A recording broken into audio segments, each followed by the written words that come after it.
सुरू. Friends, today we will study regular and irregular verbs. Regular verbs म्हणजे काय, जी सरळ साधी सोपी असतात त्यांचे पास्ट टेन्सला कसं होतं तर सोपी असतात ती. त्याला ईडी लावायचं किंवा डी लावायचं. तर समजा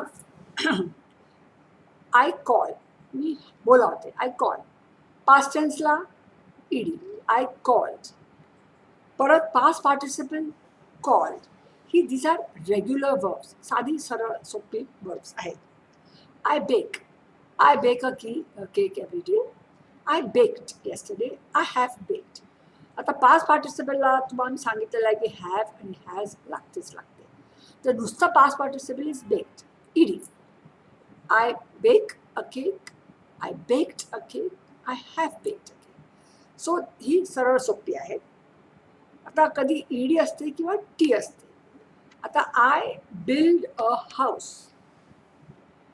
Last year, I built my house. Built. तो simple pastला T लागला. आणि I have or I had built this house. So past participle also is with a T. So build, I build a house. I build a house. I had built a house last week or last year. And I have built this house. So ही सरळ सोपी ॲट regular verbs. त्याला ED लावला का आता walk, I walk home, I walked home every day in the pandemic. I walk home daily to the station, म्हणजे रोजचं. आय वॉक प्रेझेंट टेन्स आहे. I walked throughout the pandemic to the station, walked past tense.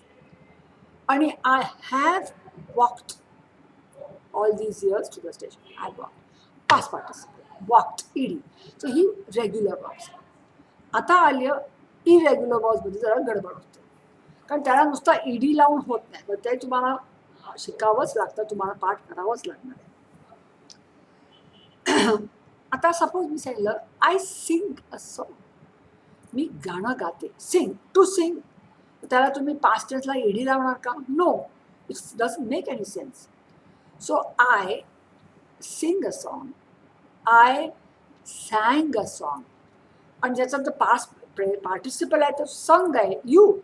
म्हणजे हे तुम्हाला पाठ करायलाच पाहिजे. You have to know this. दुसरं म्हणजे आय ड्राईव्ह. दुसरं घ्या, I drive a car. Yesterday I drove आणि I have been driving. So I have or I have driven the car.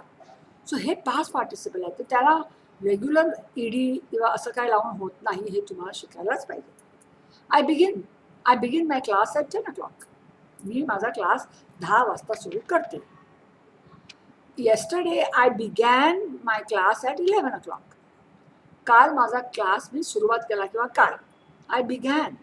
So begin is the present tense, past tense is began. आणि oh you are late, I have begun my class. Participle काय आहे? Begun, begin, began आणि begun. म्हणजे काय त्याला हेच नाही आहे, रेग्युलॅरिटीच नाही आहे. ह्या सगळ्या गोष्टी तुम्हाला पाठ करायलाच हव्या. त्याचं टेबल असते, तुम्हाला कुठेही मिळेल ते. Past participles and regular and irregular. पण ह्याच्यामध्ये खूप, म्हणजे आपण बोलण्यात जर गडबड केली तर खूप फरक पडतो, अर्थ बदलतो. I begin my class at 10 o'clock yesterday. 10 वाजता मी काल माझा class. But today I begin every day at 11 o'clock. I begin, present tense, वर्तमान काळ. But last year on this, I have begun my classes daily at 12 o'clock. Have begun, past participle. अर्थ बदलतो, शब्द बदलला, त्याचा काळ बदलला, अर्थ बदलतो. Please keep that in mind. दुसरं म्हणजे आता आय ईट. आता हा ईट आपण हा शब्द रोजचा वापरतो. I eat my lunch at 1 o'clock in the afternoon. I eat every day. I eat. But yesterday I ate, A-T-E. I ate my lunch at 3 o'clock. I was late. So I ate my lunch at 3 o'clock. Car. But today I have eaten. Daily I have eaten. The eat, ate and eaten. E-A-T-E-N, eaten is a participle. So त्याला तुम्ही have लावा, has लावा, काही लावा. But according to the sense. Okay? Another आपण बोलतो speak. I speak English, I speak English, I speak Marathi, I speak Hindi and Gujarati. So मी ह्या गोष्टी लँग्वेजेस बोलते. I speak. But yesterday at the lecture, I spoke in English. I spoke. काल मी इंग्लिशमध्ये बोलले. So I spoke yesterday. Past tense. आणि आता मला हा past participle लावायचा आहे. तर I had already spoken in Gujarati before. I had already spoken. So speak is a present tense, spoke is a past tense, and spoken is a participle. मग तुम्ही त्याला have लावा, has लावा, is लावा. Okay? So this you have to understand. Another आपण चालू वापरतो नेहमी. Write. I write a letter. मी लिहिते, पत्र लिहिते. Yesterday or last week I wrote a letter to the Chief Justice. I wrote. Past tense आला. आणि आता I have written.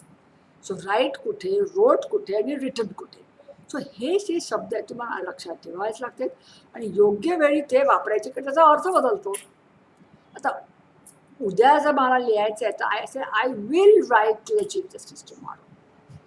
पण तुम्ही ऑलरेडी लिहिलेलं आहे. I wrote to the chief justice, past tense. आणि I have written, past participle. So participle is written. परत आता I see my neighbours every day. I see. मी बघते, माझ्या शेजाऱ्यांना मी रोज पाहते. See. I see my neighbours. But yesterday I saw the neighbor's wife. I saw. The Cचा past tense saw होतो. त्याला ER किंवा ED लावून past tense होत नाही.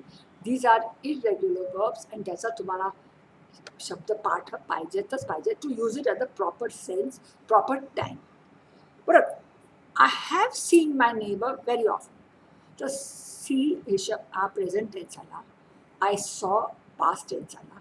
आणि seen is the participle. I think हे जर आपण आज एवढं पुरे आपण. थँक्यू.